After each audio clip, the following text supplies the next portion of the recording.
Alhamdulillah dipertemukan dengan niat baik, hati yang tulus untuk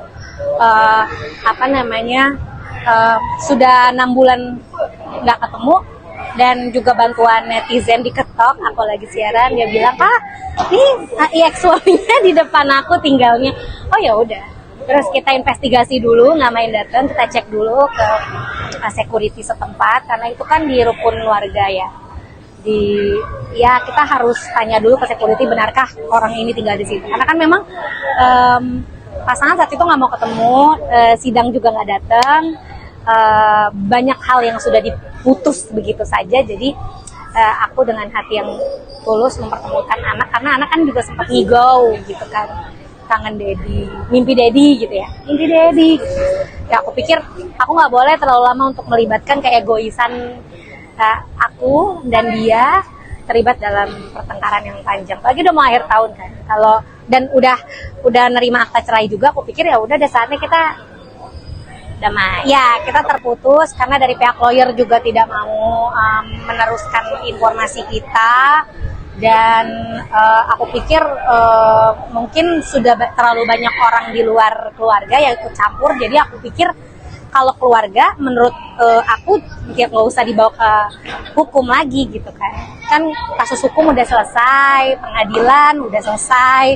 Sekarang balik lagi ke kemampuan dan tanggung jawabnya sebagai ayah aja gitu. Jadi makanya kemarin kita diselamatkan juga sama lawyer dari pihaknya saat pertemuan, karena kelihatannya juga dia takut baru ketemu aku lagi, apalagi dengan berita-berita dia sudah punya pasangan baru. Akhirnya mungkin aku bisa pahami dia takut ketemu aku, keluarga, takut dimarahin, takut apa segala macem.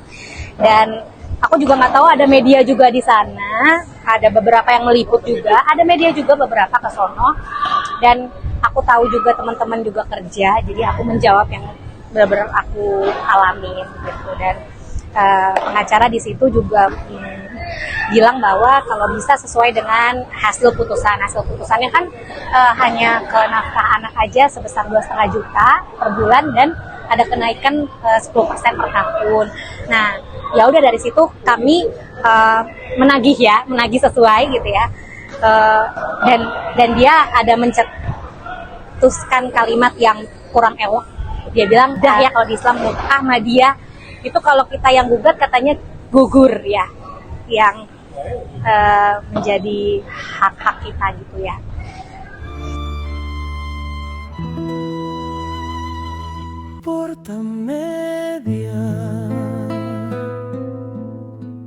Bahwa anaknya itu ketemu sama dedinya, itu bisa ceritakan sih? Alhamdulillah dipertemukan dengan niat baik, hati yang tulus untuk sudah 6 bulan nggak ketemu, dan juga bantuan netizen di TikTok. Aku lagi siaran, dia bilang, ini ex suaminya di depan aku tinggalnya. Oh ya udah. Terus kita investigasi dulu, nggak main datang, kita cek dulu ke security setempat, karena itu kan di rukun warga ya. Kita harus tanya dulu ke security, benarkah orang ini tinggal di situ. Karena kan memang pasangan saat itu nggak mau ketemu, sidang juga nggak datang, banyak hal yang sudah diputus begitu saja. Jadi aku dengan hati yang tulus mempertemukan anak, karena anak kan juga sempat ngigau gitu kan, kangen Dedi, mimpi Dedi gitu ya, mimpi Dedi. Ya aku pikir aku nggak boleh terlalu lama untuk melibatkan keegoisan aku dan dia terlibat dalam pertengkaran yang panjang. Lagi udah mau akhir tahun kan, dan udah nerima akta cerai juga. Aku pikir ya udah saatnya kita damai. Tapi bisa sampai adanya investigasi itu mencari rumah mantan suami. Itu kosan. Tidak terputus. Ya kita terputus karena dari pihak lawyer juga tidak mau meneruskan informasi kita. Dan aku pikir mungkin sudah terlalu banyak orang di luar keluarga yang ikut campur. Jadi aku pikir kalau keluarga, menurut aku ya nggak usah dibawa ke hukum lagi gitu kan. Kan kasus hukum udah selesai, pengadilan udah selesai. Sekarang balik lagi ke kemampuan dan tanggung jawabnya sebagai ayah aja gitu. Jadi makanya kemarin kita diselamatkan juga sama lawyer dari pihaknya saat pertemuan karena kelihatannya juga dia takut baru ketemu aku lagi, apalagi dengan berita-berita dia sudah punya pasangan baru. Akhirnya mungkin aku bisa pahami dia takut ketemu aku, keluarga, takut dimarahin, takut apa segala macem. Dan aku juga nggak tahu ada media juga di sana, ada beberapa yang meliput juga, ada media juga beberapa ke sono. Dan aku tahu juga teman-teman juga kerja, jadi aku menjawab yang benar-benar aku alamin gitu. Dan pengacara di situ juga bilang bahwa kalau bisa sesuai dengan hasil putusannya kan hanya ke nafkah anak aja sebesar 2,5 juta per bulan dan ada kenaikan 10% per tahun. Nah, ya udah dari situ kami menagih sesuai gitu ya. Dan dia ada mencetuskan kalimat yang kurang elok.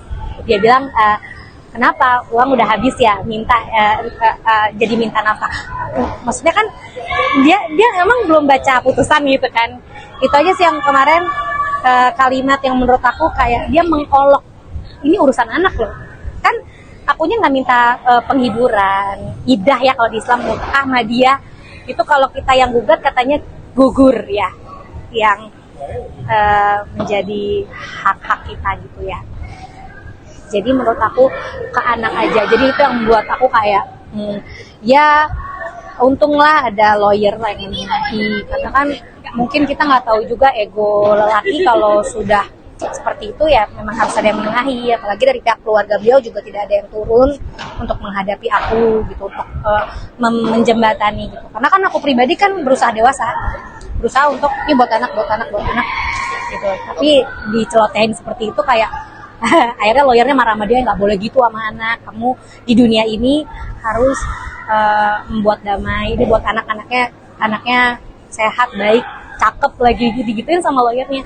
Nah, terus kata dia bercanda sama lawyernya kayak ayah sama anak kan, karena kan dia selalu bilang itu lawyernya dia tuh kayak abangnya dia.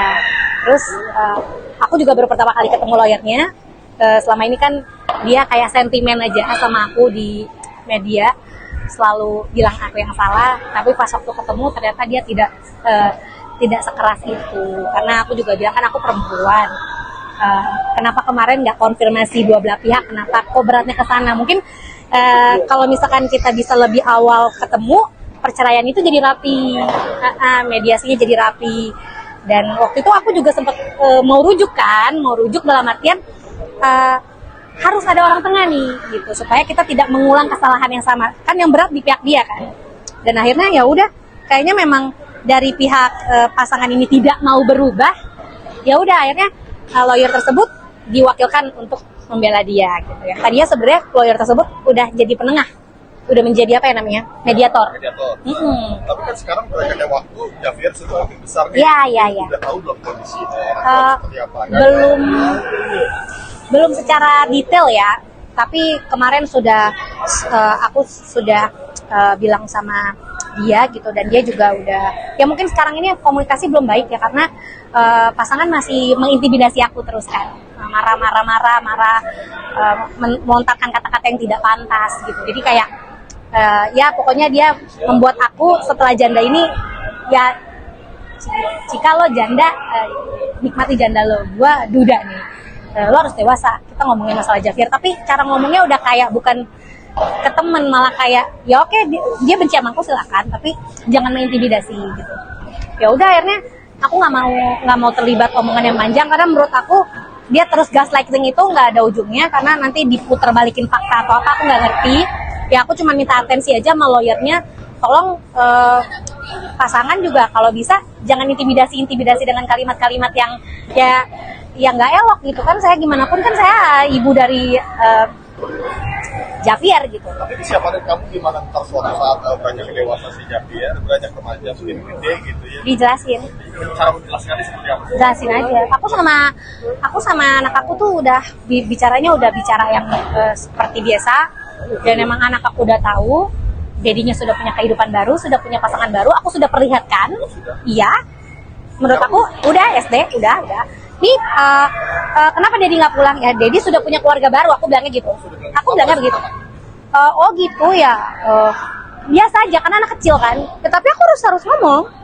Jadi once nanti dedinya benar-benar menikah dengan pilihan terbarunya, ya aku rasa anak udah tahu gitu. Soalnya anak aku cowok kan logika ya.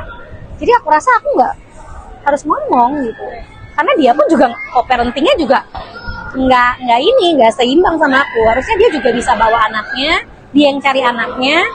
Malah kan kalau lihat dari video kan aku yang nyamperin, bukan yang nyamperin. Tapi kalau Ciki sendiri udah ada pasangan lagi belum? Belum, dan aku memang tidak berniat untuk kesana dulu sih.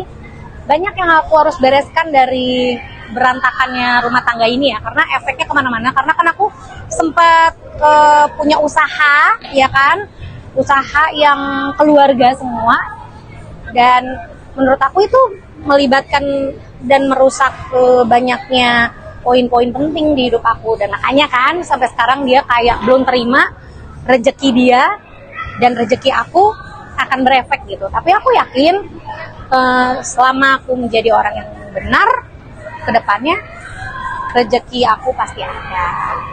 Terima kasih kita. Sama-sama.